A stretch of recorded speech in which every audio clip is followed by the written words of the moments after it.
let's get started. All right, so we are absolutely delighted to kick off this next session of the Journal of Population Economics papers with 5 wonderful papers, we hope. And we're going to start with Ashwini, 15 minutes each, 5 minutes for discussion. Let's go.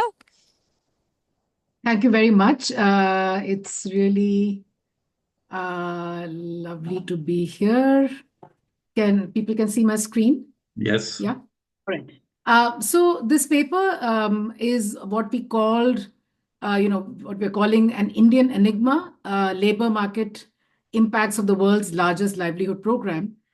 And as you can see with the question mark, this is really what we want to investigate in this paper, which is there really an enigma that we should be looking at? So there are a large number of livelihood programs around the world, mainly focused on rural areas, but also some focused on urban areas. And several studies have looked at the impact of livelihood programs on employment and have found that typically livelihood programs do impact employment positively. Why should that be the case? Because that's the way in which a livelihood program is administered is precisely to generate avenues of either self-employment or wage employment. And so it's not unnatural to find that there are employment impacts of livelihood programs. And of course, that leads to economic empowerment through increased employment and income. A large number of these programs are focused on women, although there are programs focused on men as well. India has actually one of the largest and the longest running programs of rural livelihoods, which, the current program is supposed to have started in 2011, but what it did was it actually subsumed earlier rural livelihood programs under its wing. So if you look at the total duration of all programs, it goes back much further than 2011. And the chief way in which this program runs is by asking women or encouraging women to form self-help groups. These are groups of 8 to 10 women, and there could be several in a village. And the idea is that they meet once a week and start with small micro savings, just within the groups at 10 rupees each per week or 20 rupees each per week. Gradually, they build a saving habit, and then they graduate towards a financial linkage. They link to a bank. And then there are other grants that the government, the program gives, encouraging women to start, self-employment activities. So that's really, and there's a lot more about the program, but basically that's really one of the ways in which the program runs. Now, this program has seen increasing enrollment through the decades. Today, it has more than 74 million women, or maybe more actually. 74 was when we wrote the paper, which is greater than the combined population of Australia and Canada. So these many rural Indian women have enrolled and are actively working through these self-help groups, across the length and breadth of the country. The important point to note about this program is that these are non-kinship based groups. So these are women who didn't know each other before. They are not family members, but women are prepared to leave their homes, meet in meetings once a week at least, and women are showing their willingness to join initiatives for increasing livelihoods for themselves and their families. But one of the points, so we are calling this the stylized fact 1 about India. Stylized fact 2 about India, which by the way has now subsequently changed, but for about a period of 15 to 20 years, Indian female labor force participation rate declined. And this is what we thought initially was an enigma, which is how is it that women are entering self-help groups so willingly, but you don't see them in the labor force? So is this a conundrum? Is this a puzzle? Is it an enigma? And so that's something that we started to investigate through this paper. Of course, the details are all in the paper. I'm just going to summarize it very quickly. So what we did was we took unit level data from labor force surveys and combined that with administrative data that we got at the district level from the program enrollment website. And we wanted to see what the relationship is between self-help group membership and female labor force participation, one, and also between SHG membership and total employment, and the type of employment for working age women in rural India. Why rural India? Because these programs are rural, the SHGs are only in rural India. Also because the decline really happened in rural India, not in urban India, where it was low and sort of stayed low. We use a generalized difference in differences framework. And what our identification strategy is that it exploits the temporal and spatial variation in SHG membership, which is over the years and across districts in India. The treatment is at the district level because what we have from the administrative data are the proportion of rural households in each district that are members of SHGs. Now, obviously, households are not members of SHGs, but these are households in which at least one woman is an SHG member. So that's what the data, so this shows the coverage of the self-help group program. Now, ideally, if the labor force survey had a question on self-help group membership, that would have been excellent because then we could have controlled for the characteristics of women who are members of SHGs. But the labor force survey data don't have that. So our treatment is not at the individual level, but it's actually at the district level.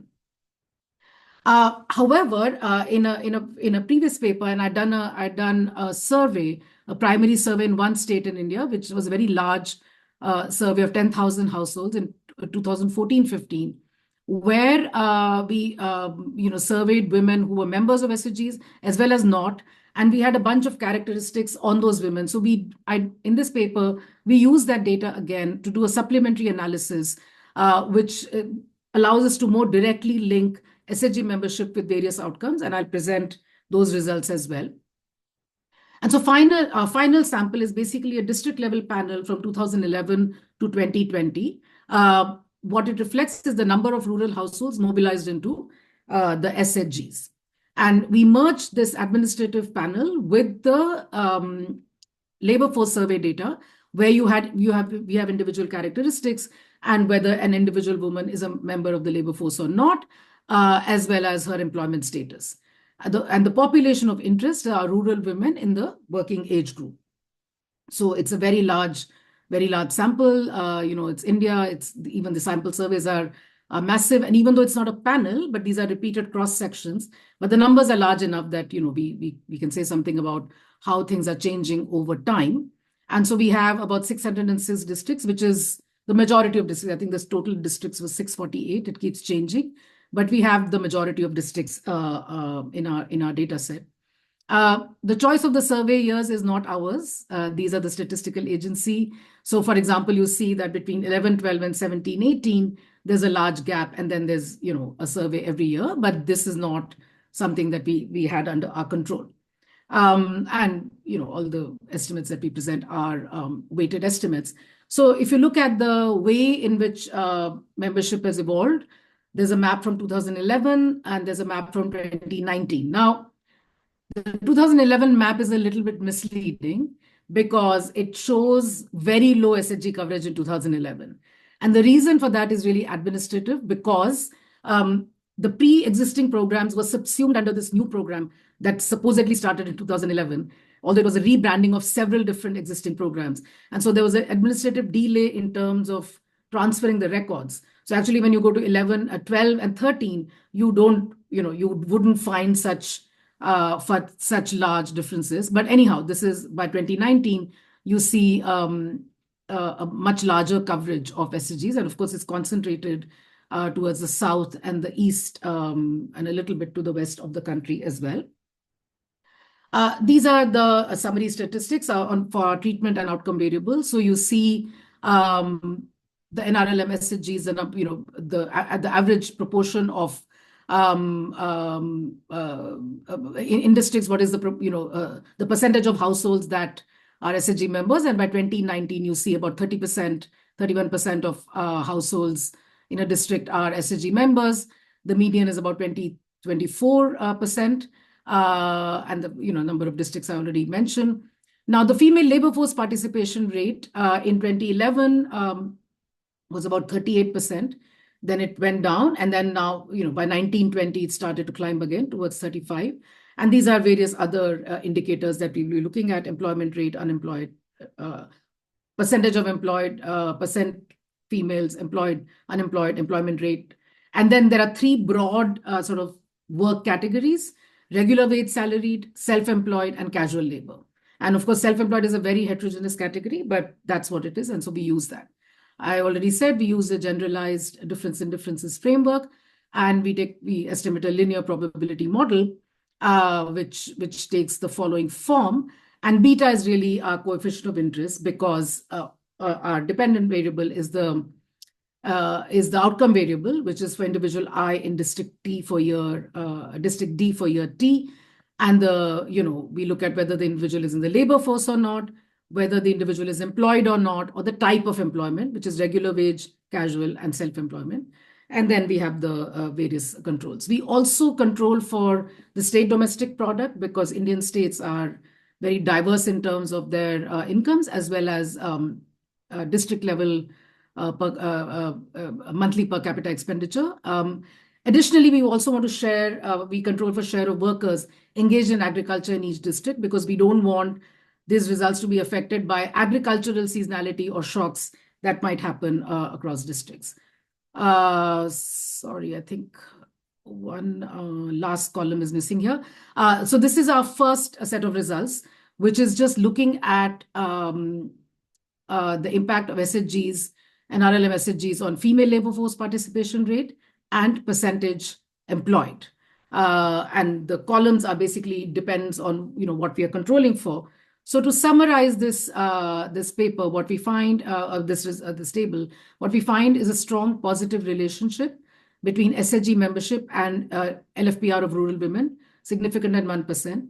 A 10 percentage point in the share of households with SHG membership is associated with a 1.4 percentage point increase in female labor force participation rate, a 3.7%, which is a 3.7% increase over the 2011 baseline. And in the second panel, if you look at this columns 5, 6, 7, and 8, which is unfortunately missing, but it's in the paper, we find that this effect is really driven by an increase in employment. So what you do see is not just that the labor force participation rate is increasing, but really it's employment that's increasing. And the results are robust to district level consumption expenditure, agricultural share, or both. In fact, our full specification with all the controls, the point estimates are actually a little bit higher, the highest. Then we look at further at employment types, employment rate, regular wage salaried, self-employed, and casual labor. And what we really find is that SHG membership is positively associated with employment. And so in addition to the extensive margin effects on LFPR, we also find that SHG enrollment increases employment probabilities and decreases unemployment probabilities. A 10 percentage point increase in SHG membership is positively associated with the share of self-employment, 1.2 percentage points, and it lowers the share of women in casual labor. So really, SHGs are sort of doing their job. They're working towards, they're achieving the results that they are meant to be achieving. Sorry. But there is no impact on regular wage or salaried employment. So it's really what you have is a movement away from casual towards self-employment, and also some, increased sort of higher participation in the labor force of women who earlier were not in the labor force. Now, if this was just a generalized effect for everybody in rural areas, we should have seen the same impact for men as well. And so we do the exercise for men and we don't see a similar impact. So there's something about being a member of the SHG that changes the way in which women participate in the economy. And that is what is leading to these impacts. It's not a generalized, something in the air that changes things in the district, but that should then be applicable to the men as well. Now, going back to the earlier survey that I talked about, which was in the state of Maharashtra, where we surveyed 10,000 households and we looked at women who were SHG members and those who were not. And first, we used the entropy balancing method to find similar groups of members and non-members who were similar along a range of characteristics. And then we looked at two treatments. One is just whether they were members of SHGs or not. And the second is how long they had been members of SHGs. because both of these would we believe would affect female labor force participation rates, and we find that both of these are significant. And here we are able to control for the individual characteristics of women in a way that we were not able to in our earlier exercise. So our final conclusion from this exercise is that there is really no enigma or conundrum. Higher SHG membership is associated with higher female labor force participation rates. The fact that FLFP overall was declining from 2004-5 to 17-18 in the presence of rising SHG membership suggests to us that had it not been for the SHGs, the decline would have been even greater. So it's really areas where SHG membership was high that was able to somehow stem the decline because female labor force participation rates were higher. So while this paper concludes that there is really no enigma or conundrum between these two stylized facts that prima facie appear to be in contradiction with each other, the fact is that in India there is what the expansion in the working age population of both men and women is far outstrips the number of jobs that are getting created. So there is an overall issue of employment creation. And this is affecting particularly rural India more than urban India. I mean, also urban India. But for women, the lack of productive employment opportunities outside of the farming sector in rural India becomes a real constraint because women, other than for reasons of marriage, the migration, interstate migration or rural urban migration is lower for women for reasons other than marriage. And so the fact that there is a big gap between the availability of labor of people in the working age group and the supply of jobs remains an issue. And despite the fact that there is really no conundrum here, the need for creating avenues for productive rural non-farm employment remain strong and urgent. And especially given the norm in South Asia, India, that women are disproportionately responsible for domestic chores. So given that norm, if there aren't enough sufficient paid opportunities near where women are, then women will always lag behind men as far as paid work is concerned. So our final policy conclusion is really that the SHG movement is doing a great job, but that's not sufficient. We need to think of other ways in which we can increase avenues for paid productive employment. Thank you. Terrific. I'm happy to yield to any of the rest of you with questions, but I have questions as well. But I see Klaus has his hand up. So Klaus. Yes, thank you very much. Nice paper, important topic. Now I have two questions. One is a short question: what is the long-term effect? Is the success is short-term or long-term? One question. The other issue is, so far I understand, the jobs created are is self-employment. Yes, it's not market. Jobs, so to speak. So at the same time, so the program is about de facto about job creation directly. Yes, that's the interesting part, I think, conceptually. Now, why is it so good to do this with the network? Is it the reputation of the network as such?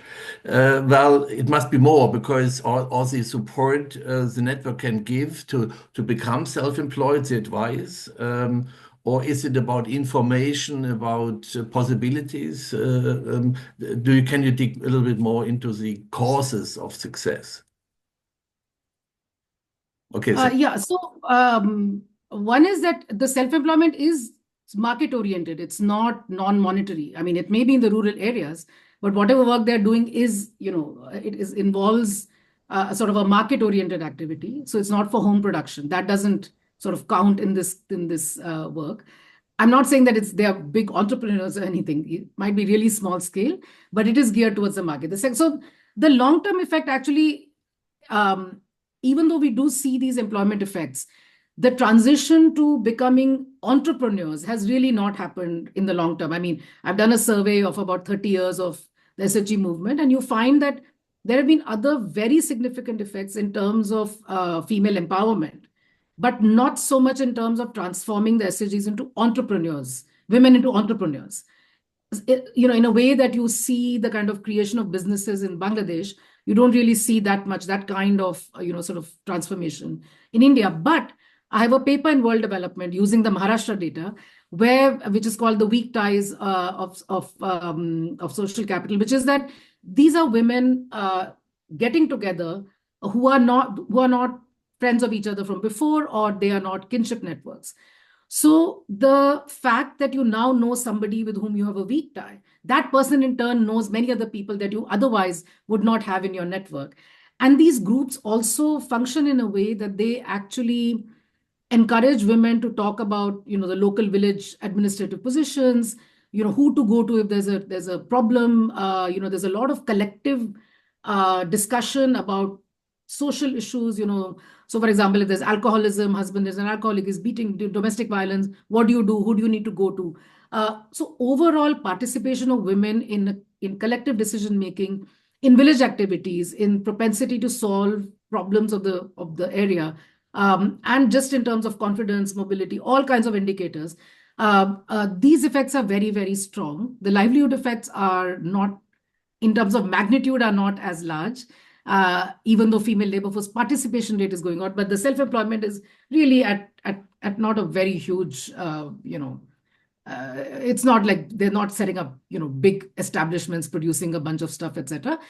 At most, they are making things and they're selling, but it's definitely market oriented. So I think that's something that we need to understand. Yeah. Very good. I think that our 20 minutes allotted for this paper, which was fascinating, unfortunately are up, but Xianqiang looks like he's having internet connection difficulties. Um, Actually, it's not stable. Can you hear? Do you want us Can to you hear come me? back to you? No, but I'm not able to fix this problem. It's very not stable. Like for maybe let me try. Can you hear me? Yes. I mean, the Okay, fact that we then can do this maybe at all is a mere technological miracle to me, but certainly the miracles don't always work. maybe just let me try. Maybe it will be All stable right. during my presentation at least. Okay, thank you very much for having me here. It's my great honor to present my joint work with Russo from Jinan University here. And my paper is about demographic impact of China's trade liberalization, marriage, spouse quality, and also fertility. So the integration of global economy has significantly shaped regional economic development and also individual welfare. So there are a bunch of papers study how does China shock affect developed countries, such as the effect of China shock on developed economy in terms of labor market effect, or even on the political system, but also understanding how China's export influence its own population, particularly in terms of family decision making, is also very important, given that in recent years China's marriage and fertility rate declined dramatically. So in this paper, we will study the impact of export tariff liberalization on the decision of young women regarding their marriage and childbearing decisions. Specifically, we will study on their decision about marriage formation and also the fertility, the associative matching pattern, and also we will study on the fertility decision, like the number of children they will have and the timing of they will have their children, and we will explore the mechanism mainly through the labor market outcomes. Also, we will explore this using the shift field design. Our main independent variable is prefecture level export tariff exposure, and we construct this variable by combining national industry level variation in applied export tariff change and also pre-existing distribution of industrial employment composition across Chinese prefectures. So the major finding of our paper is that export tariff cut will significantly influence women's current marital status. it reduce the likelihood of marriage and also increase the likelihood of being single for women. And export tariff reduction also impacts the marriage matching pattern. It basically will increase the spouse quality for women. A decline in export tariff will also adversely affect women's fertility decision, and we find that this effect mainly works through the labor markets channel. So our paper contributes to three strands of literature. The first literature is about the household or individual response to trade liberalization. One paper I want to mention is about Otto 2019, and this study how China's import penetration on marriage and fertility decision in the US. We complement Otto's study with evidence that trade actually shape marriage sorting pattern also in developing countries. And a second strand of literature is about assortive matching pattern. And there's one paper which study how does improved female economic status affect spouse quality. And in line with that paper, we show that improved female labor force participation lead to an improvement in women's spouse characteristics and result in positive assortive matching. And we also contribute to the literature about China's WTO accession. So I will give you some basic background about China's WTO accession. So since 2001, China joined the WTO. So after that, export tariff and import tariff changed dramatically during after that period. And in this figure, we show you that these export tariff change are actually different for different industries in the national level. Like for some industries, they have dramatic change in their export tariff, and in other industries, the change is not like too much. So, and also at the same time, China's marriage and fertility pattern also changed dramatically. Our marriage rate and also fertility rate declines. So from this figure, you can also see this pattern. So we show you the marriage rate from 2000 population census, 2005 means population census, and also 2010 population census. We can see that for the number of women during age 20 to 39, the probability to get married is like 0.843 in 2000 population census, but it decreased to 0.722. And also the probability to remain single is 1.1 in 2000 population census, and it increased to 0.261 in 2010 population census. And also we can also find a pattern that these women are also declining their marriage. They're more likely to get married after age 13, and also we can see that they have better spouse quality, and also they have less children during this period. And then to explore the causal relationship about how does this export change affect marriage and fertility pattern, we use this shift shell design. So our main independent variable is the prefecture level export tariff change. As I said, it's combined two sources of variation. One variation is about the variation in export tariff across different industry at the national level. And the second variation is the geographic diversity of the pre-existing industry composition across China.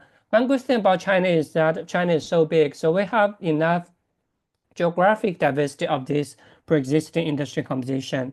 So first, we construct this EJT. It is a national level export tariff of industry in year T, and then we convert or transfer this industry level export tariff EJT into prefecture level export tariff exposure EPT using the local initial employment share of industry J among the tribal sector of prefecture P in 2000 as weights.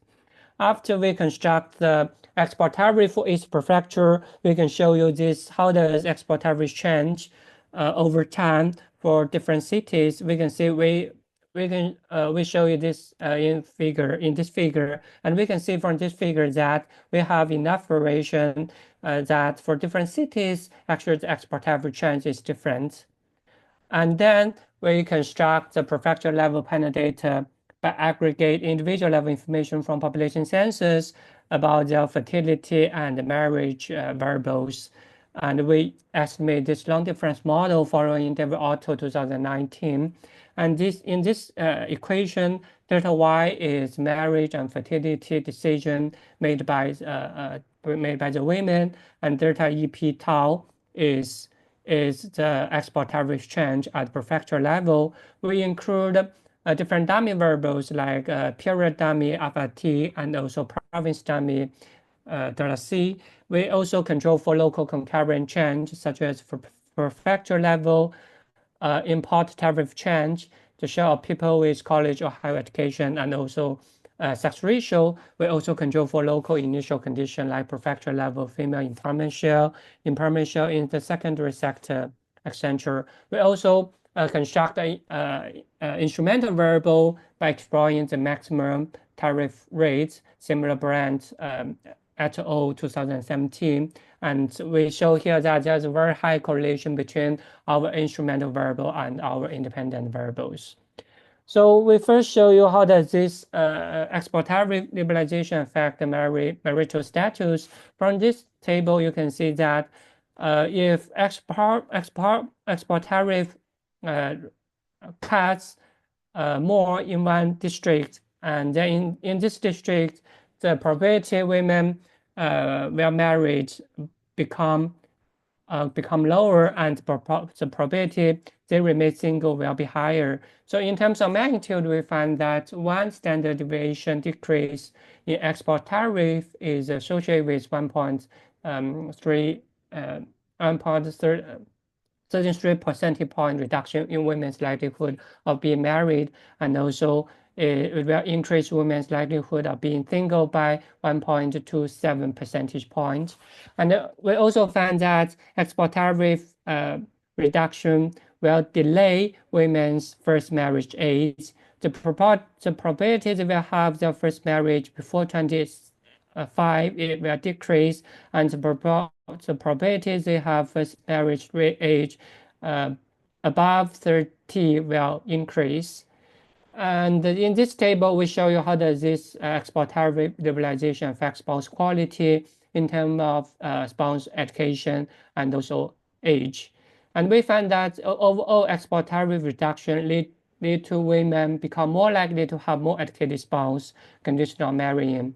And we also find suggested evidence that export tariff reduction increase women's likelihood of having spouse who are 0 to 3 years older. And overall, we found that export tariff reduction lead to better husband's quality. And we also find that export tariff reduction will also decrease the probability they ever have a birth, or decrease the number of children they will have. But this fertility effect mainly come from marriage decision, because after we control for marriage, the effect will gone. So we conduct a series of robust checks. First, we roll out confounding factors, like we roll out confounding social policies, like expansion of higher education system, housing price, minimum wage, and also SOE reform. We also control for simultaneous trade policies, like reduction in trade policy uncertainty, MFA quotas, FDI, and export license. We also conduct a series of pre-change and placebo tests.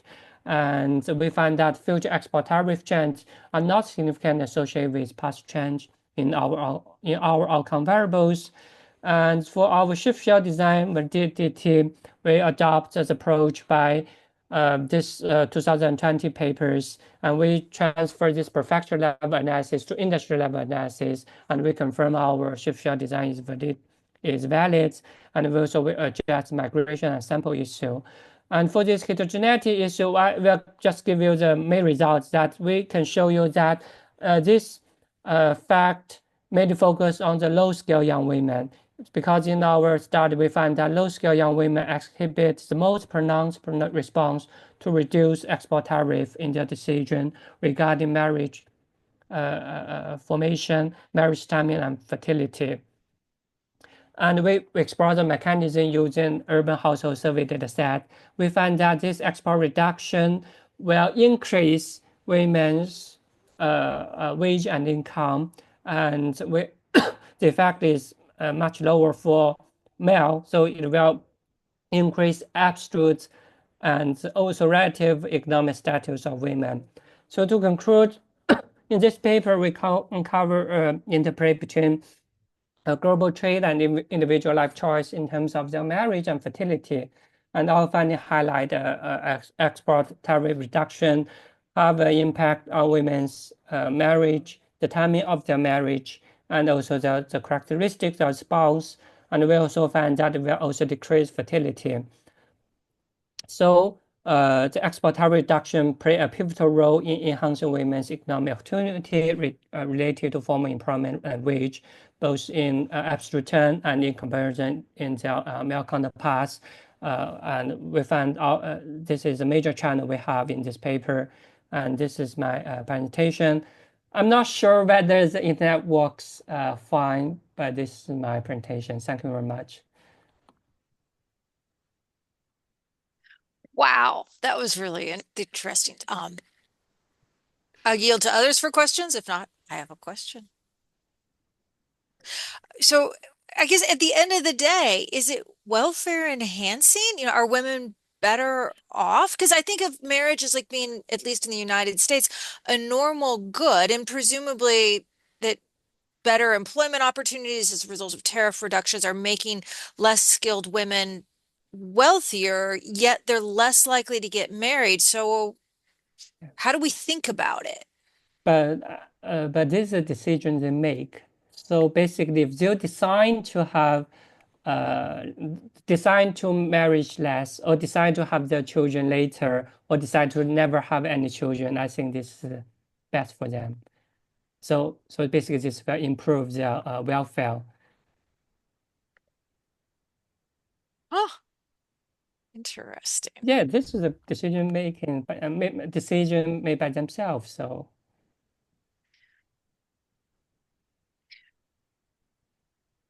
Yeah. So I know that you were very good about sticking to time, and I appreciate that. Is it in part this decision to move around and move maybe intra-urban areas that partly accounts for this change?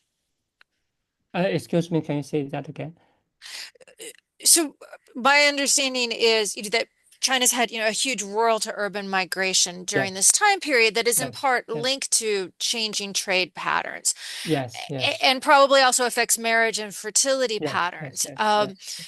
So is that part of this story as well, that when people become more urban, they're less likely to be married and have fewer kids?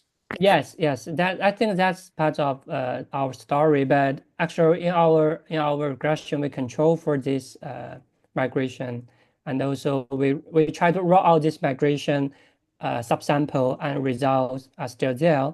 So besides this migration story, I think the major story is still about the relative increase in women's economic status that will really benefits about their marriage and fertility decision. Interesting. Any other questions?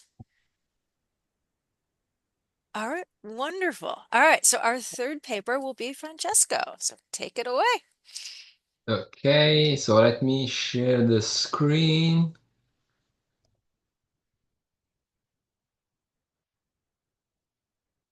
Okay, can you see it? Perfect. Okay, so thank you very much for having me, and more generally for making, as Madeline was mentioning, this miracle happening of connecting people from all over the place, really. So this paper is about cultural assimilation. Let me show you what is going. So it's going to be about. First, a little bit of motivating evidence. So, on the one hand, we have a lot of empirical papers showing that culture in general tend to be very persistent. And we have examples for trust, for instance, also for corruption, and recently for anti-Semitism in Germany. But yet, on the other hand, we also have evidence of rapid cultural change in some environments. For instance, if you look at second-generation immigrants' names in the US, it was this nice paper by Abramitsky and co-authors, or even at a higher frequency, effect of recessions on people's beliefs. And so the broad general question behind this paper is, but what are the conditions that foster assimilation? And of course, this is very important because cultural differences matter in economics, and we know there is a huge literature about it, but also in politics. And I mean, here you have a few examples on the slide. So the response of immigration, for instance, is very dependent on cultural aspects, public good provision, even the implementation of public policy and technological adoption, for instance, which you can also explain long-run growth. So before I go on, let me make very specific that here I will use the word assimilation rather than integration because that's what the terminology used in the literature. But then there is really no attached meaning to the word because I mean some authors attach like a negative meaning to the assimilation because of several historical background. But anyway, here it's just convergence, if you want, in culture, which I will be talking about. So at a glance, what is this paper about? First, it's about proposing new measures of cultural assimilation based on survey evidence, and in particular on World Value Survey, which is so far the most important source for this information that we have, at least in the cross-sectional setting. One measure is called sigma assimilation, and it's a static measure which measures how well a minority is, how close, let's say, a minority is to the majority in a country. And then there's another measure which is dynamic, is how this difference between the majority and the minority changes over time. And then what I do is to establish some stylized facts on assimilation using these two measures, which I developed, specifically for Europe, because then I have more detailed information. And in particular, let me anticipate the most important result that I have, and which are hardly surprising, in a sense, at least most of them. First, that there is more assimilation for immigrants that spend more time in the country, on average, in Europe. So over time, you tend to be more similar to the majority. And in this case, in this particular exercise, I'm identifying the minority with in particular, the first generation immigrants, on which I have more information. And then I have less assimilation for immigrants that come from countries which are more distant. So if you come from a country which culturally is more distant than your destination country, then you will have less assimilation, both over time and staticos. Sorry about that. And then I have less assimilation in pluralistic societies, where I have this definition of pluralism, which is based on the variability of beliefs within the majority. And then this is one of the most important conclusions of the analysis, that assimilation, cultural assimilation at least, is not influenced by the immigrants' share.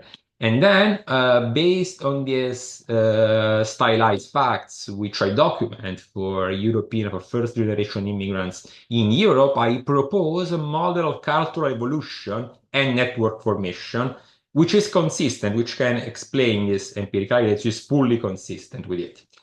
And the main ingredients of the model are random social matchings within a social network, where the social network formation is itself endogenous and it's made by homophily. And basically what I have is random social interactions between individuals in this network, and then the key element is this disutility that agents derive when they are matched with individuals with different beliefs. So in social interactions with individuals with different beliefs, you end up having disutility. And this, in fact, this ingredient of the model has a long-standing tradition in economics of immigration. There is the seminal paper by Bernheim, or there is also a contribution by Akerlof that explain, in fact, these disutility in social matchings as coming from social conformism. Really. Then there is also another way to justify this disutility, which is trading cost. So if you are matched with an individual with different beliefs, then in some sense it would be more difficult to trade or to sign contracts with this individual. And then the model features a so-called tipping point. So when you accumulate a lot of these utilities in social interactions, then you basically switch. And beliefs are binary in the model. So I have this for simplicity, although the model is more general, but I mean in the baseline version to simplify the solution, which is already complicated, I have binary beliefs. And then you have these tipping points that when you accumulate too much this utility, then you basically switch.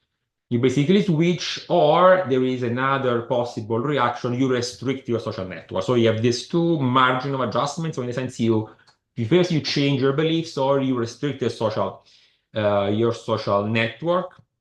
And this, at the end of the day, gives you an endogenous social network structures for immigrants and for natives in the country, and you have endogenously a determination of beliefs and so of the distance between the majority and the minority. And what is new about this model is that this model is calibrated. So it's calibrated to European data, and most of the information is the same that I use in empirical analysis.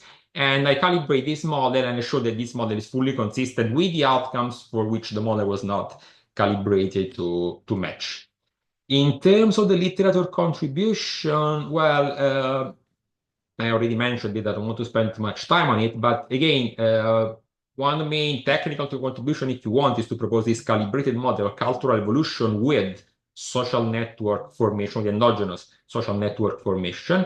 And then, of course, the proposal of the two survey-based measure of cultural assimilation, and obviously developing the model, calibrated model, which is consistent with the evidence from Europe. And one also of the theoretical interests of the model is that cultural assimilation itself can also be the result of intragroup contact within the minority. Basically, you have this mechanism which is kind of new in the model, where if you have a cohort of minority agents that assimilated, that are more similar to the majority, assimilated earlier, if you want, then also intragroup contact within the minority can foster assimilation, which is kind of new. I mean, it highlights this in a new way in the model.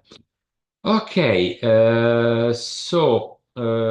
yes, let me focus on the measures of assimilation first, so on the empirical part. Of course, I don't have much time to discuss everything. So this static model of sigma assimilation, how does it work? First of all, I'm being kind of, let me say, sloppy so far, in that I not define very precisely what I mean with culture. I mean, here, since I'm looking at survey data, like the World Value Survey, so my definition of culture here, what's going to be relevant here is that culture is defined as a collection of opinions and beliefs over a definite set of issues. So think about issues, questions about religiosity. They ask you if you are religious, if you pray, or if you trust other, if you believe that individualism is one of the things that you should foster when you educate your children. So I mean, a lot of opinions and beliefs. So let's define culture as a vector, really, as a vector of answers to all various questions. So you have a vector of beliefs. And so the idea would be to measure cultural differences at the individual level as the distance between these huge vectors of answers to the world value survey. So, and it is basically the static measure of cultural assimilation that I propose. And in fact, you can compute the distance between a vector of a given individual in the minority and a vector of a given individual in the majority. And then you can average over all the questions, and then you obtain a measure of assimilation at a given point in time for one individual. So it's a double averaging. So you take one individual and you take average distances between all individuals in the majority. So you have how far, if you want, this individual is from the majority. And then you can take an average over all minority agents, or another average, and you obtain a measure of assimilation of the specific minority at the country level. And so what you can do then is you can basically regress. You can basically regress also at individual level the measure of individual assimilation in using basically all the information that we have from the World Value Survey, which is, I believe, 7 waves of answers for a big number of countries. Now I forgot the exact number. And so you basically regress the individual assimilation measured that way on time effects, so the world value survey way, on country fixed effects, and then on individual level covariates, on country level covariates, and on an error term, and then you establish some stylized facts. For instance, here, what is relevant? It's relevant for each individual, the frequency of social interactions that you can basically take also from the world value survey as, how often do you socially meet with others? The importance to follow tradition and customs, which is a measure of how persistent potentially your cultural heritage is.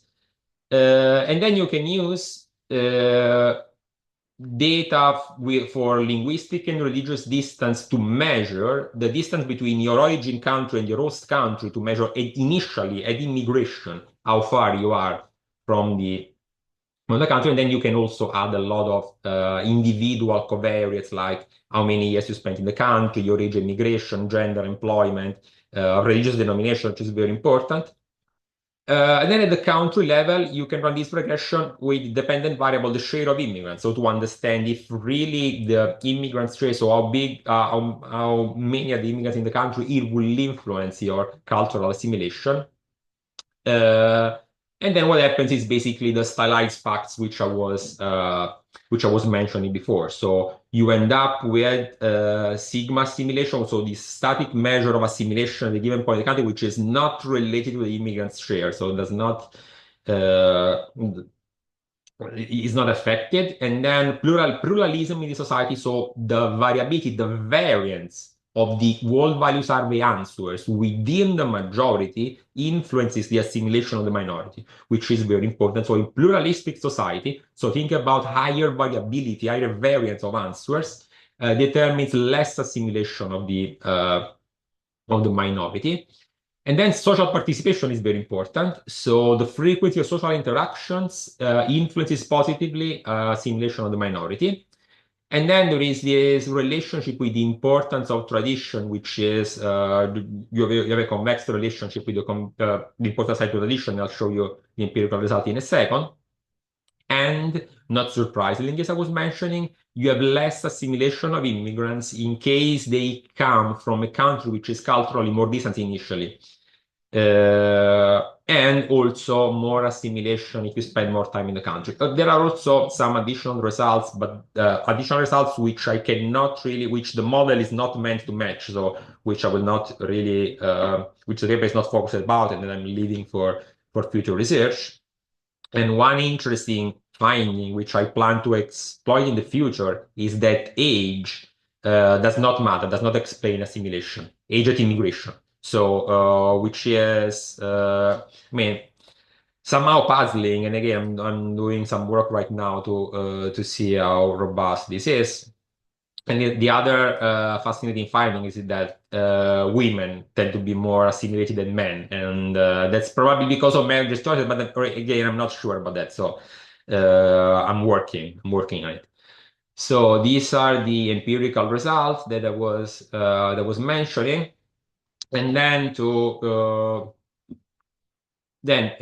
model, without going into the details, which I already gave you. So the upshot is that the model with this new model, this calibrated model, can actually reproduce these empirical ideas. And the way I'm doing it is, once I calibrate the model to European data, I basically simulate artificial cross sections from the model, and then I run the same regressions which I run on actual data on these simulated cross sections, and I find kind of similar results. Let me conclude so that I'm not taking that much time, and I open so that I can take questions. In conclusion, again, this is what I find, just a repetition of what I already told you. One of the drawbacks of this analysis is that I cannot do welfare. And in fact, the question is, there is this underlying question on the back of the mind of many people, is if assimilation somehow is positive or not for society as a whole from a welfare standpoint, and that my model is not able to do. I mean, one of the good things that you can do with the model is starting doing welfare analysis. But in fact, I mean, when you talk about welfare or assimilation, things are kind of tricky. Then the other potential drawbacks is that I do not really have detailed social network data, at least systematic in a cross-section fashion that I can use to really test the model performance. And so that is another avenue for future research. And then the analysis is very aggregate, in the sense that they aggregate everything at the country level, although in principle, I could do it at the disaggregated level, the regional level. And that's again something for future research. But I think that the model is more general than this. I mean, the model, because of its structure, is also potentially interesting because of the way it's constructed, potentially interesting also to use diffusion of information social networks, and especially how, for instance, immigration influences these topics. Thank you for the attention, and if you have questions, I'll be very happy to answer. I'll yield to others first. So interesting. So many questions. First of all, this was huge heroic data work as well as a very fancy model, and everyone should read it. But I reflect on many things here, and one is I'm going to badly paraphrase Michael Clemens, who once I've heard him say something like, "Over time, immigrants become us, and we become them." And so I'm curious about this majority, whether the majority answers are Yeah. also changing. Definitely, yes. So the thing is, in the model, at least in the baseline version, the one that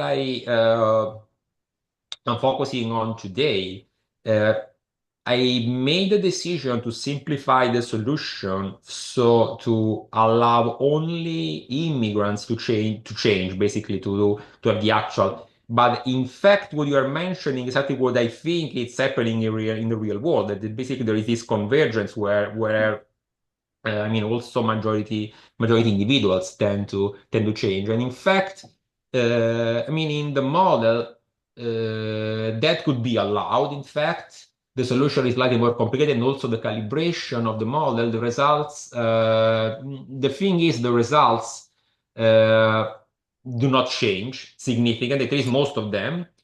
The problem is that the analytical beauty of having a majority which does not change beliefs over time is that I have a yardstick to compare other beliefs to, and so that I have this measure over the comparison over time are much easier. When you have a majority that changes, you have everything. I mean, if you want to see how the distance changes over time, you not have fixed yardstick against which you can compare differences, and things get a little bit more complicated. But in terms of the dynamics, in terms of how the fundamentals of the economy influence assimilation, that will not change. That will not change but that's, I mean, there is this melting pot story, right? So you're referring to this sociological way of the melting pot. Yes, the model allows for something which resembles the melting pot in sociology literature. Right. Yes, I think in general, this melting pot of we change. But unfortunately, there's, of course, as we've seen many examples of, backlash as well. So that maybe you have a minority within the majority that is reacting negatively and moving further away from the majority. I'm completely making a mess of this position, Sure. right? As a result of immigration. So you kind of can have a split within the majority as a result of immigration, perhaps. I don't And know. that definitely can happen. In fact, for some model parameterization, this happens. It's not what I observe for Europe, but that definitely, at least in the period that I am analyzing, but that definitely the model can allow for it. Yes. Okay, cool. Which is, I mean, this is a huge concern, in fact, especially if you think about immigration politics today in Europe. That's one of the major issues, and definitely yes, I'm with you totally on that. Yeah. I don't want to end up your 20 minutes on a discouraging No, word, but unfortunately, yeah, but it's great that the model could incorporate it. So maybe that's the positive part. Other thoughts? Okay. So wonderful. And Thank so you very with that, much. Thank you. We will move on to our fourth paper in that case, which Sumit, go ahead. Yeah, can you hear me? Hello? Yes. Okay, yeah, okay, thank you. Yeah, so thank you very much for the organizers for the invitation, and especially the editor and a lot of reviewers to kind of help us improve this paper and come to a conclusion. It took 4.5 years to get it done, but it needed a lot of work, and you will see why this needed a lot of work, because then we find some interesting results that need explanation, and we had to basically go through the entire psychology research to support it. Anyway, as the title indicates, this paper is about the relationship between negative emotions, the experience or the frequency of negative emotions you feel, and your attitude towards immigration, and you're also voting. So we will see these two different outcomes as we go. So I don't have to actually anymore motivate this particular line. We know that there is anti-immigration politics going on everywhere. We know that in many countries, far-right parties based on immigration politics have won elections, right? So Trump, Brexit, Hungary, the immigrations were very important points there. At the same time, we know that at least in Germany, the paper Antorf and Lange finds that the violence against immigration is on the rise, and we know that the impact of this kind of violent incidents against immigration from paper from Khanna about saying that the violence or any crime against immigration is not good for their well-being. And there are other effects of this, but this is the main thing, the policy implication of why we should care about anti-immigration concerns. So of course, the straightforward question that arises at what decides immigration concerns. There is a lot of research on this. I don't have to bore you with that. But main being correlation studies. So we find, let's say, from famous economists and political scientists, the education to be one of the correlates, like important correlates, like high educated individuals perceive immigration or the impact of immigration on their country differently than low educated natives. Similarly, many have already discussed or studied the labor market competition theory about how people perceive immigration in general, or its impact on their own livelihood or on the country. In the same vein, we had a lot of causal studies studying the impact of education, so exogenous increases in education or exogenous changes in media exposure on immigration concerns. So these are the two main strands, I would say. And different from all this, there is a strand that studies or highlights the relevance of individuals' emotions on their perceptions, their attitudes, and behaviors.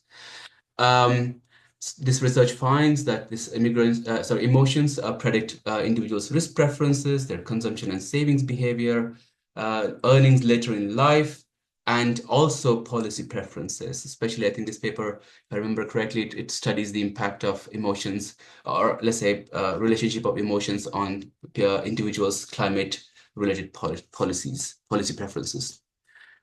So what do? We ask the question, does individuals' emotional state predict their immigration concerns? A study that comes very close to us is the study by Putwara and Steinhardt.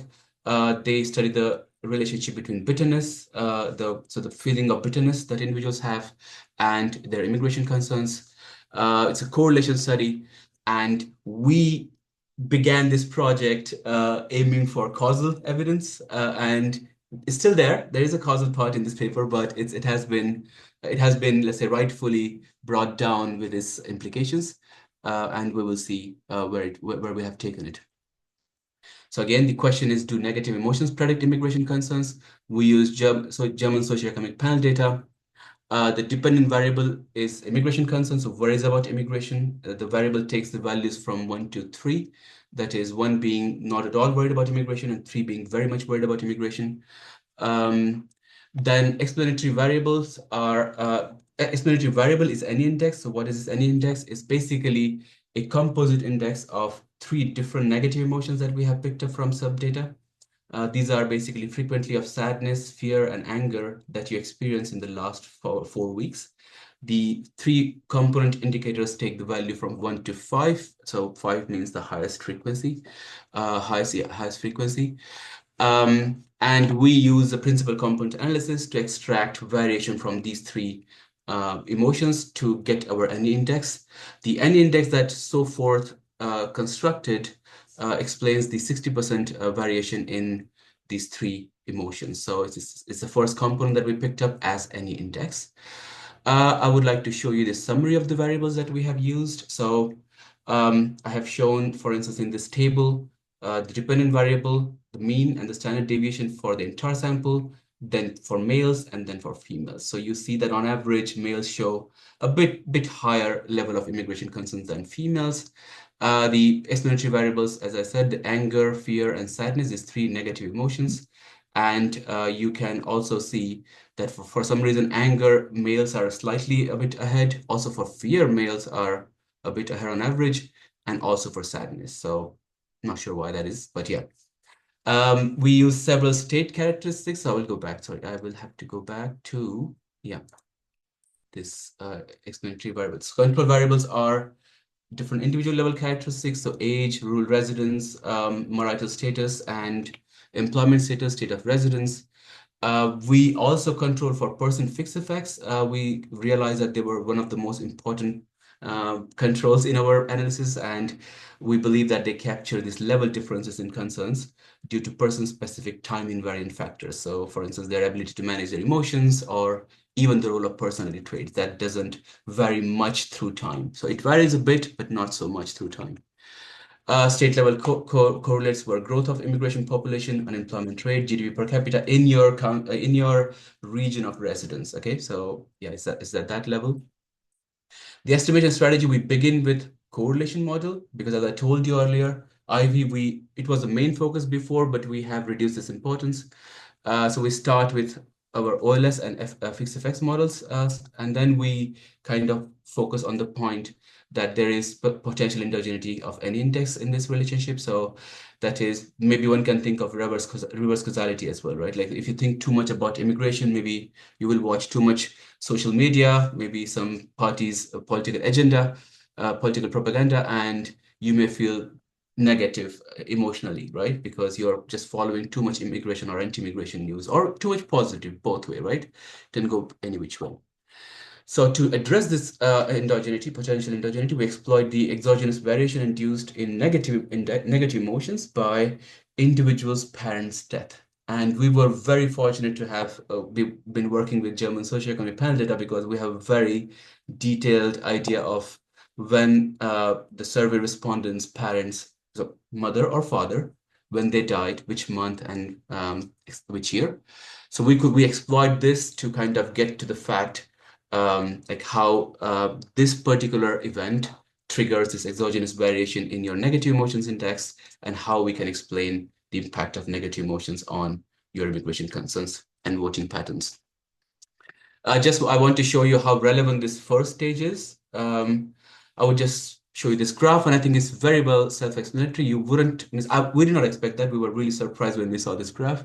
So this vertical line shows the event of the death. So this is the month the parent died, and if the individual was, let's say, surveyed before the death of the death of their parent, you don't see much increases in negative emotions. Yeah, there is some going on, let's say, before 6 months, but not so much, not statistically significantly.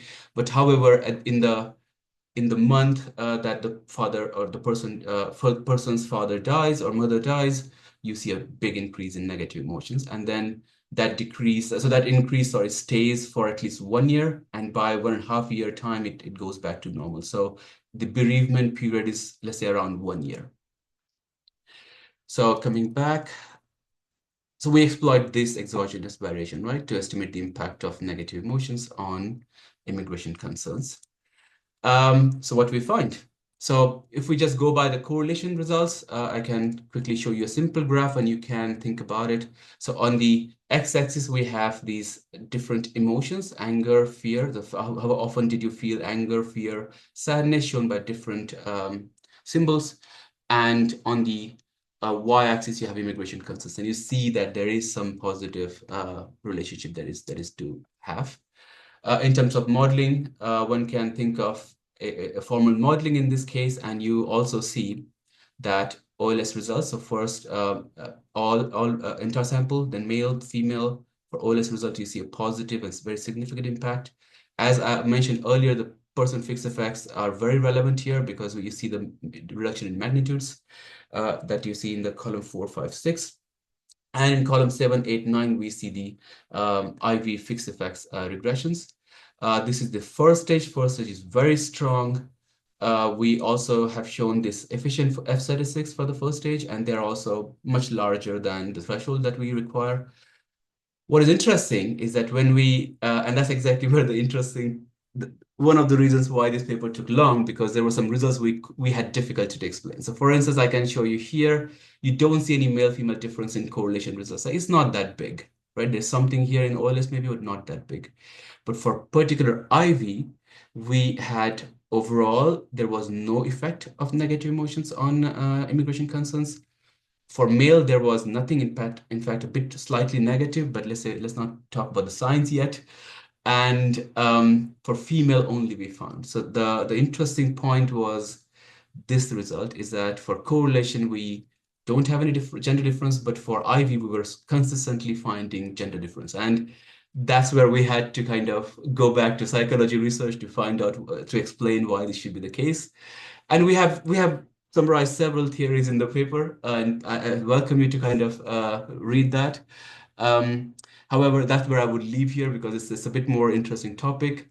And I think it requires much more work than what we have put on because the way we finished this paper, we were like, okay, there are more papers or more research to be done. I will motivate that in a moment. In terms of heterogeneous results, if we find that the correlation is stronger for the irregularly employed people than younger individuals, which was interesting for us, and the frequent social media users and old-fashioned females. So I think we could accept maybe most of it besides the younger frequent social media users. So this was something interesting.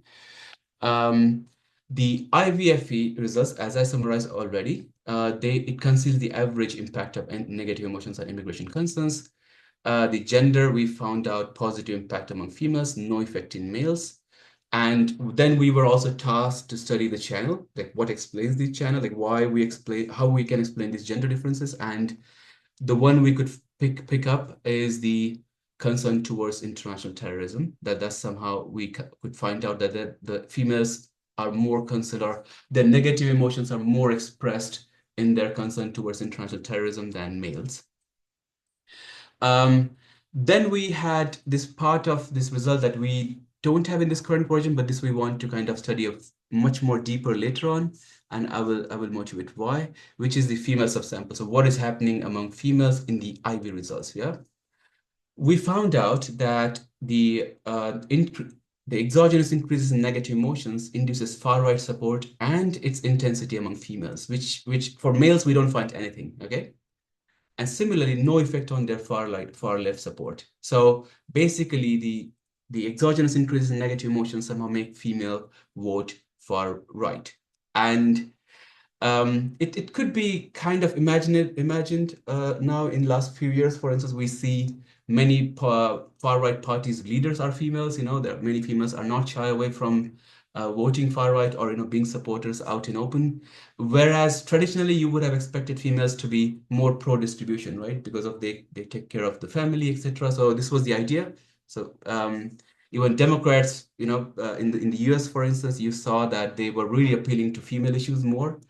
And what happened, you can see in the US, for instance, just to see, this is not part of the paper, but it's additional one, is that yes, you have more men voting to Trump, but among white women, majority of white women voted Donald Trump, which is something interesting. We did not see that coming. It's a very large difference.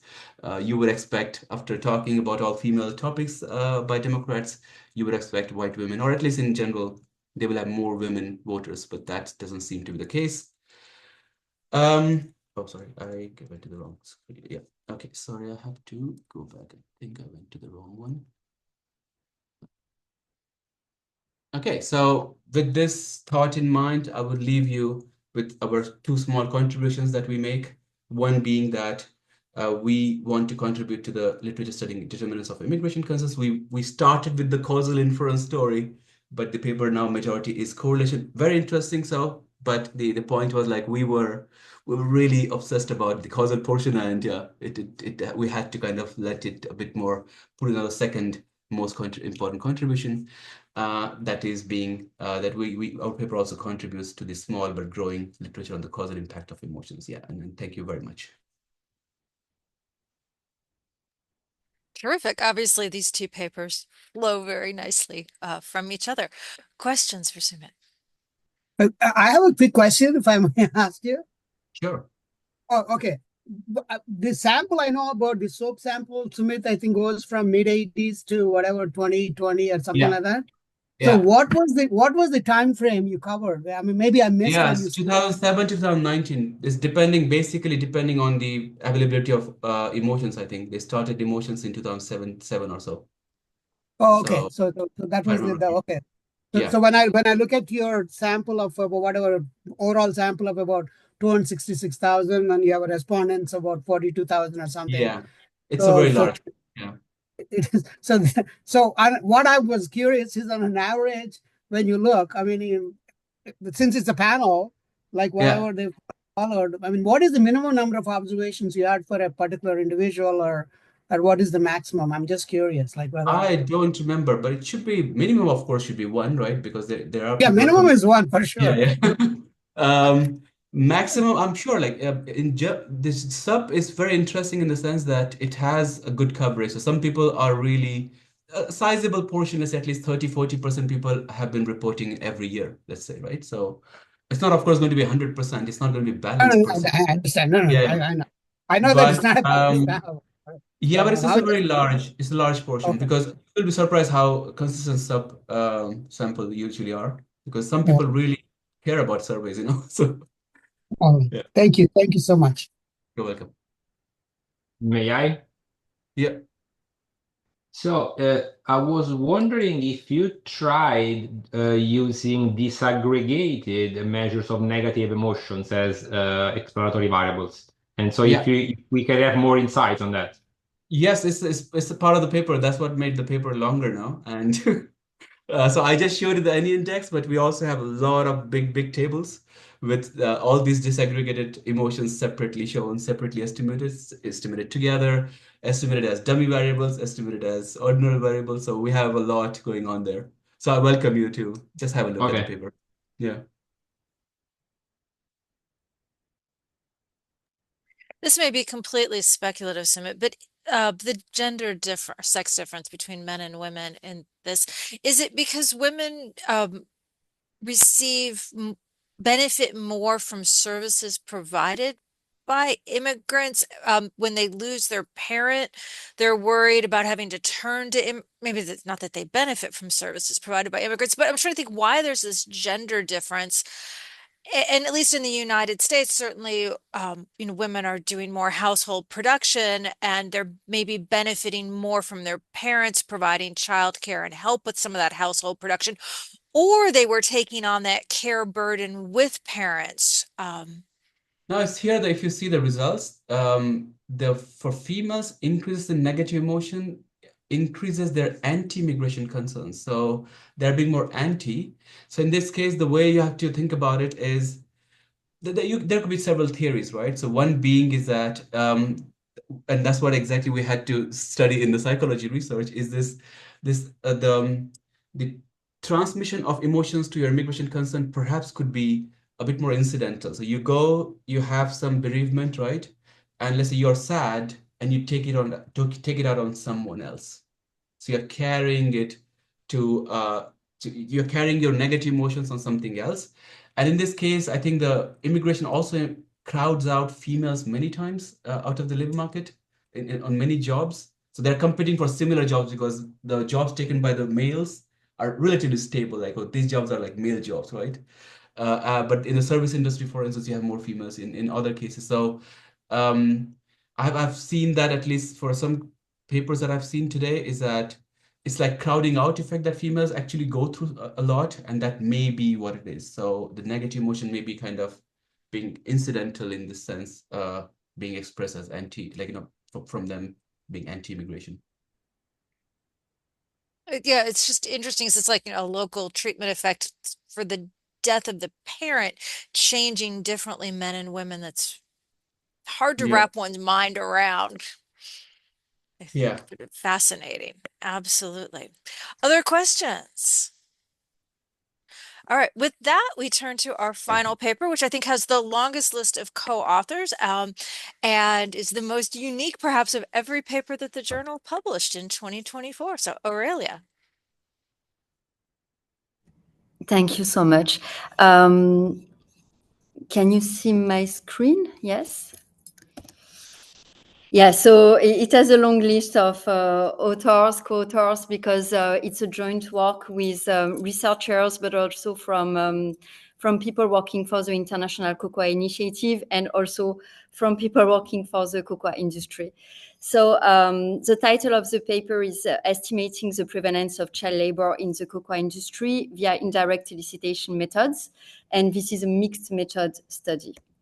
So the motivation for this paper is that the Swiss chocolate industry is a very profitable industry. So it's worth $2,000 million.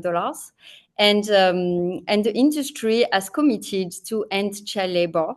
So the commitment was to eliminate child labor from the supply chain by 2025, which is obviously not going to happen. But there've been a lot of initiatives, a lot of interventions, also laws implemented by governments in Africa, so in Côte d'Ivoire and Ghana, that are like the two biggest producer of cocoa, in order to reduce child labor. So there is also now cocoa certification is linked with the absence of child labor. And there have been also a lot of interventions around schooling, education, usually funded by the cocoa industry in order to address this issue. So the problem that we have at the moment is that we don't really know what has been the effect of this intervention on the reduction of child labor. Why? Because we have issue measuring child labor, and this is the purpose of this paper. So it's around the measurement of child labor. So, so what do we know about the prevalence of child labor? So what we see is that there is a huge discrepancy depending on who we ask the question to. So, for instance, when we ask to parents, the highest prevalence reported in the literature is around 16%. While when we ask children, it's up to 45%. And even more recently, a new study found child labor prevalence of 60% in Ghana when we ask children. So of course, we thought maybe we should just ask children. That would be better in order to accurately measure child labor. However, what I want to highlight is that asking children come with a lot of issues. So they are like ethical issues because we need parental consent when we survey children.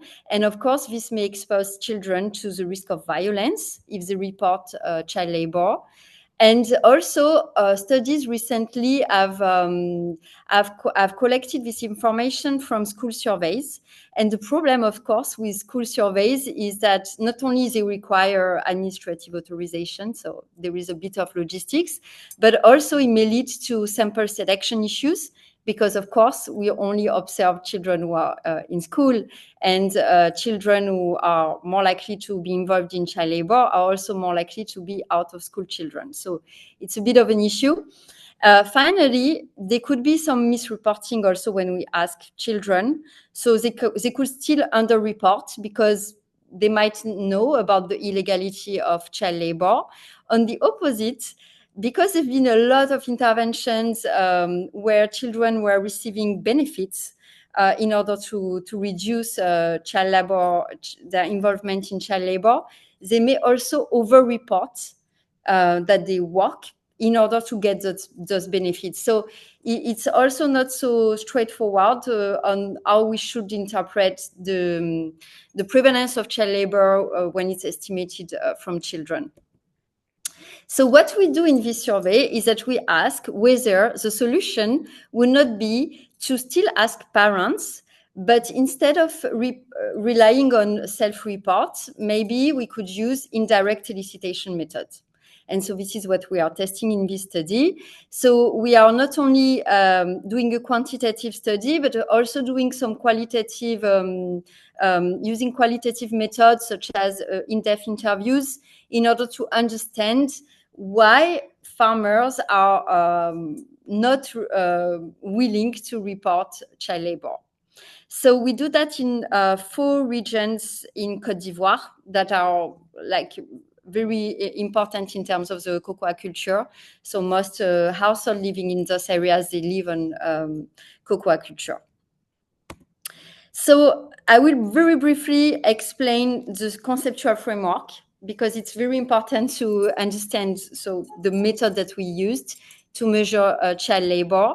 So what we need to bear in mind is that we believe that there are some issues of why parents do not want to report child labor that are linked with data privacy and data protection. So for instance, we know that parents, they may experience monetary costs. They may also have threat to personal safety and also risk legal sanctions when they report child labor. And there is also the problem of social desirability bias, so which we call the enumerator effect, because they are parents, and of course they might not be very proud of recruiting their children. So it may lead to being unwilling to reveal the truth to the enumerator. And there is also another issue that is a negative self-image or self-denial, because they might actually, because they know that child labor can have negative effect on child well-being, they might not be very willing to accept that they're actually doing it. And so if there is some negative self-image, we cannot really correct for this sensitivity bias. So what we use are 2 methods. So one method is a list experiment, and it allows to control for all those causes of the sensitivity bias, simply because it provides full confidentiality. So like no one will be able to know if the farmer is actually employing children. And then we use another method that we have developed called the color box method. And this method only correct for the social desirability bias, so the enumerator effect. So I'm going very briefly to remind you. So I don't know if you're aware of the list experiment method. It's a method that is widely used in the literature to measure sensitive behaviors. And it relies on the fact that the sample is randomized between a treatment and a control group. So what is it exactly? So the control group is given 3 non-sensitive items, so non-sensitive sentences, so that are not related to child labor. And we ask people not to say whether they agree with each statement, but to say with how many of these 3 statements they agree with. And then we have the exact same non-sensitive item that we give to the treatment group. And in addition, we add the sensitive statements. So here, measuring child labor. And so we ask with how many of these statements do you agree with? So the idea is that since those 2 groups are randomized, they should agree on average with the same number of non-sensitive items, meaning that the difference in the average number of items that people agree with in the treatment and in the control group is only due to the sensitive item. So this difference should give us the prevalence of the sensitive item. So here, child labor. So in this paper, we go a bit further. We use a double list experiment because, of course, the issue with this method is that we do not get the information at the individual level. So it's very inefficient. So it leads to really large standard error. So in order to prevent from this issue, we actually, each group serve both sequentially as treatment and control group. So we multiply the number of observations by 2. So every person in group 1 who will have the sensitive item from the first list experiment will be in the control group for the second list experiment. So this is the first method. So the way that child labor is estimated is very simple. So we regress the number of statements that people agree with on whether the person is in the treatment group. And of course, we control for the list experiment because we have 2 lists. And then, so we use the second method.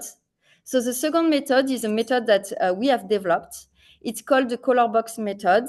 The main methodological paper is still a working paper, but there've been a few application published already using the method that shows that the method is quite effective in order to overcome the enumerator effect. So what is it, the method? So it's quite simple. We just give envelope to the participants, and each envelope contains coupons, white coupons and black coupons. So what we tell the participants is that a white coupon corresponds to a yes answer, and a black coupon corresponds to a no answer. And so what they have to do basically, if they want to reply a yes, they just look in the envelope, they pick a white coupon, they just take the PIN code, they just tear down the PIN code, and they give it to the enumerator without the enumerator, of course, seeing if it's a white or black coupon. And the enumerator, we simply need to enter the digit code. So the enumerator will not know if the answer is yes or no. But us, as researchers, of course, we know the PIN code, and we can then turn the PIN code into a binary answer. So this method is less confidential, it's just correct for the confidentiality during the interview in front of the enumerator. So, of course, the method, they have both advantages and disadvantages. So I think the main advantage of the color box is that it allows to get the information at the individual level. So this allows the reduction of confidence interval when we estimate the prevalence of child labor. However, the disadvantage is that it's not as confidential as a list experiment because the researchers know what is the answer.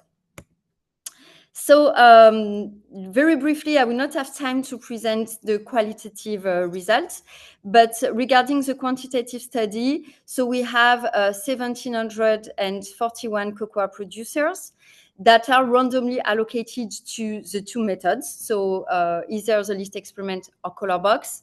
So we oversampled the people allocated to the list experiment because it's of the efficiency issue of the method. And we use 3 measures of hazardous child labor. So whether children were used to work on the field and we're also using sharp tools or carrying heavy loads, whether children were present where agrochemicals were used on the plot, and whether children under 13 were working on the plot. So the main results are presented in this table.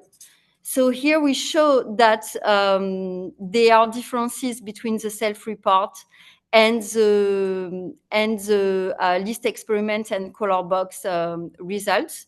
So here we can see, for instance, for the first prevalence of child labor, the first indicator of child labor, when we directly ask farmers, they report to employed children, they are like 8.9%, reporting to employed children who use sharp tools and heavy loads, while with indirect elicitation methods, the prevalence is higher. And we can see there is no difference between the list experiment and color box. It's also similar conclusion when we look at children under 13. However, for this indicator, so the use of agrochemicals, we can see that color box led to a lower prevalence than the list experiment, which is actually what we expected because it's less confidential.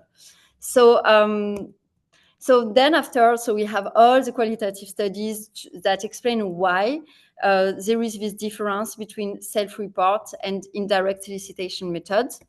So basically, we show that farmers, they know that there are legal sanctions and the sanctions are enforced in those areas. There are also very high sanctions from the community. They know that child labor is bad in terms of child well-being, and also they report some mental health issues for children who are employed. And also what is interesting is that they mentioned that they do not trust enumerators, but they seem to trust researchers a bit more. So they think that researchers are independent and that they do not act as an authority. So they're just there to advise, basically. So maybe this is why there was no difference between the list experiment and the color box for some of the indicators. So to conclude, farmers anticipated that they will face penal and economic sanction from the government, the community, and the cocoa cooperative. This is why child labor is underreported when we ask parents. We find that farmers do not trust enumerators, so we should not rely on self-report in a face-to-face interview, and we really encourage researchers to use indirect elicitation method. Although in this case, it was not sufficient because even with indirect elicitation methods, the prevalence were very low compared to what we find when we ask children. And a potential explanation for that relies on the fact that maybe parents are very guilty about what they are doing and they have like a negative self-image. So maybe we cannot just actually correct for the misreporting in this specific context. So what we recommend now is to conduct maybe similar study on children and to correct potential bias by using indirect elicitation method among children. Thank you so much for your attention. Fabulous. Questions for Aurélia? So I think this paper fits so well with the journal's interest in papers related to the Sustainable Development Goals. So it's just a terrific addition to the literature and to the journal. I do not work in this area, so this is a very naive question, I fully admit. But one thing that we learned with the US election, where people don't always say who they're going to really vote for, is that the indirect elicitation method of asking, what do you think your neighbors are going to do, is one way to perhaps get at what people really are. So I'm curious how these, the list method and the color box method, if you know anything about how it compares to asking what you think other people are doing. Yeah, so this traditionally people were doing that, but it's quite complicated because sometimes just people don't have the information. So it's just bias because people don't know, and so they have to report something. So it's not really used, but it's true in the past people were doing that, asking about like the peers, and but it has been shown to be quite variable and not very accurate because just sometimes people don't know. So yeah, so the perception is very much biased, so it's hard to tell. And there could be also other feelings, you know, if you're jealous about your neighbor, or you know, it could also introduce some kind of other bias. So yeah, so it's not really very much used. However, the list experiment was initially developed to measure accurate voting preferences. So it comes from this literature in political science. Yeah. Cool. Other questions? I guess we can open it up since we have a little bit of time if there are questions for any of the authors. Of those who are still with us and haven't lost their internet connection.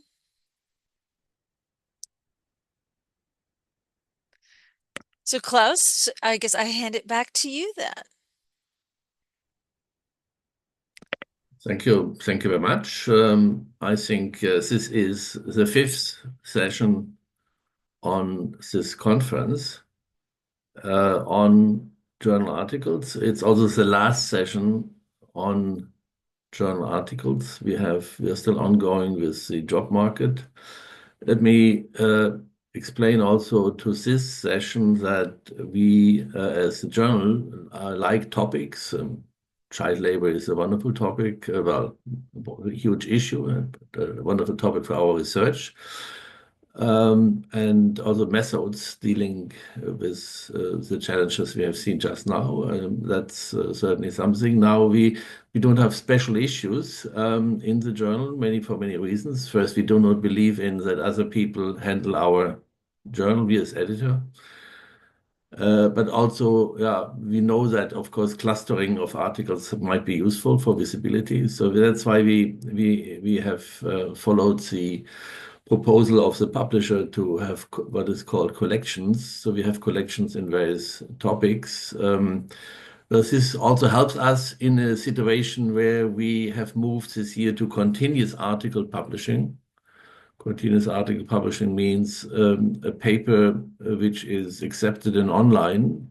Well, it's published anyway directly because that's what the impact factor counts and nothing else. It doesn't matter when it is appearing in issues, which might in the past have been sometimes years later. So we gave up our backlog and we immediately get out with work. But this means we are no longer under control which a paper which is online is going into which issue or in which sequence. We cannot cluster things. That's why collections are an additional way to demonstrate that we have articles on certain topics. So if you go to the Journal of Population Economics website with the publisher Springer, you will find a number of collections, and there will be many more in the future. This is, however, something which is typically meant to include past articles, current articles, and also future articles, with the ambition not necessarily close down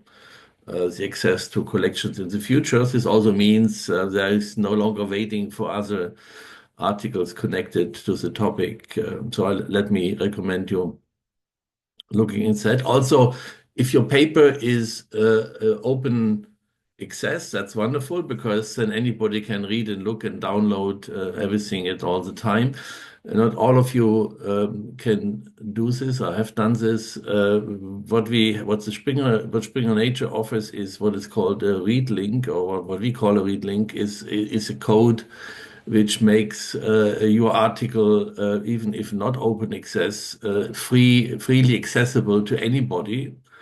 It's not confidential. It's not a top secret. You can share this link on the website, in the social media, and so on. And it's permanent. It's not changing. So, however, anybody who clicks there gets to the paper. You cannot download the paper, but you can read it at any time. So if you are in this category, please use that read link and put it on your website and give it to your friends and so on. That's important for us as a journal.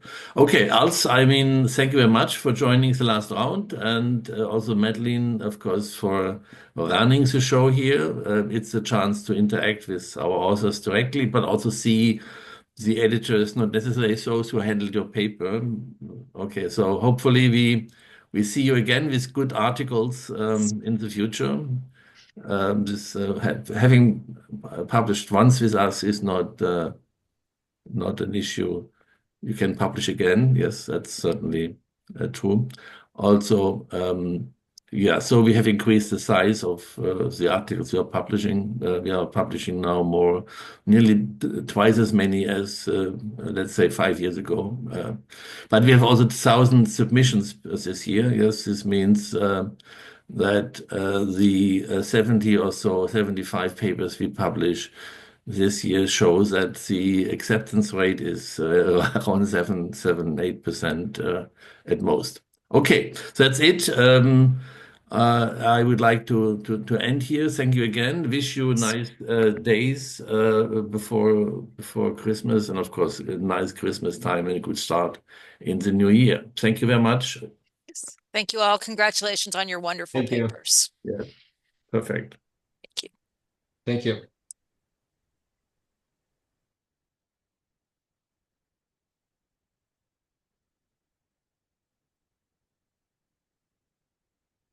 Anything else? We are just two. You're still recording, Klaus. Oh.